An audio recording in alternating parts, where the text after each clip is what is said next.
2026-27 academic year కి admissions ని ఆహ్వానిస్తుంది పల్లవి engineering college. నాక్ ఏ గ్రేడ్ గుర్తింపు, అత్యాధునిక మౌలిక సదుపాయాలు, 91% పైగా ప్లేస్మెంట్ సక్సెస్ రేట్ తో టాప్ ఎంఎన్సీ కంపెనీలో ఉద్యోగ అవకాశం. అడ్మిషన్ల కోసం 9247528134, 9247528135 నంబర్స్ ని ఈ రోజే సంప్రదించండి. ఒక స్టూడెంట్ గ్రాడ్యుయేషన్లో ఉన్నప్పుడు అది బీటెక్ అయినా లేదంటే డిగ్రీ అయినా లైక్ బీఏ, బీకామ్, బీఎస్సీ, ఈ టైంలో మీకు చాలా టైం దొరుకుతుంది, లీజర్ చాలా ఉంటుంది. దీన్ని మీరు ప్రొడక్టివ్గా మార్చుకోగలిగితే మీరు డిగ్రీ ఆర్ మీ ఇంజనీరింగ్ అయిన తర్వాత అంటే గ్రాడ్యుయేషన్ అయిపోగానే ఫైనల్ ఇయర్లో ఉన్నప్పటి నుంచే మీరు సివిల్ సర్వీసెస్ ఎగ్జామినేషన్కి ఫైనల్ ఇయర్ అయిపోగానే మీరు అపియర్ అవ్వడానికి అవకాశం ఉంటుంది. ఇలా గ్రాడ్యుయేషన్ నుంచి సివిల్ సర్వీసెస్కి ప్రిపేర్ అవ్వచ్చు అనగానే వెంటనే రెగ్యులర్ అకాడమిక్స్తో పాటు సివిల్స్ రిలేటెడ్ టాపిక్స్ని, సబ్జెక్ట్స్ని ఎలా బ్యాలెన్స్ చేయాలి, బల్కీ బుక్స్ ఏమైనా చదవాల్సి ఉంటుందేమో అనేటువంటి అపోహలో స్టూడెంట్స్ ఉంటారు. కానీ సివిల్ సర్వీసెస్ ఎగ్జామినేషన్ ప్రిపరేషన్ అంటే ఈ ఇండియా గురించి, మన దేశం గురించి 360 డిగ్రీ డైమెన్షన్లో తెలుసుకోవడం. అది హిస్టరీ అయినా, జియోగ్రఫీ అయినా, పాలిటీ అయినా, ఎకానమీ అయినా.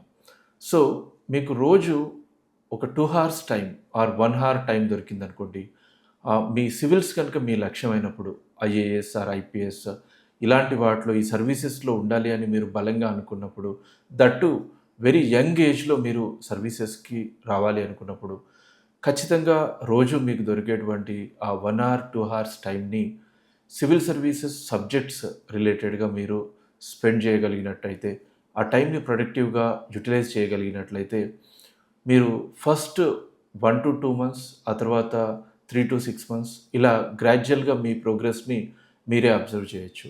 మరి ఎలా ప్రిపేర్ అవ్వాలి అంటే మీకున్నటువంటి టైంని బట్టి, ఏ ఇయర్లో ఎగ్జామినేషన్ రాస్తున్నారు అనే దాన్ని బట్టి అందరికీ ఒకే తరహా షెడ్యూల్ కాకుండా ఇండివిజువల్గా మీ టైంని బేస్ చేసుకొని మీరు ఒక షెడ్యూల్ ప్రిపేర్ చేసుకోండి. ఆ షెడ్యూల్కి స్టిక్ అయి ఉండండి. అట్లాగే వీకెండ్స్లో కూడా కొంచెం ఎక్కువ హార్స్ స్పెండ్ చేయండి. లైక్ న్యూస్ పేపర్ నుంచి మొదలుకుంటే NCERT textbooks and other important reference books like polity, geography, economy, వీటి రిలేటెడ్గా ఒక స్ట్రక్చర్డ్గా, ఒక ఆర్గనైజ్డ్ వేలో మీరు ప్రిపరేషన్ స్టార్ట్ చేస్తే ఖచ్చితంగా ఈరోజు ఇది 1 hour టైం, 2 hours టైమే అనిపిస్తుంది.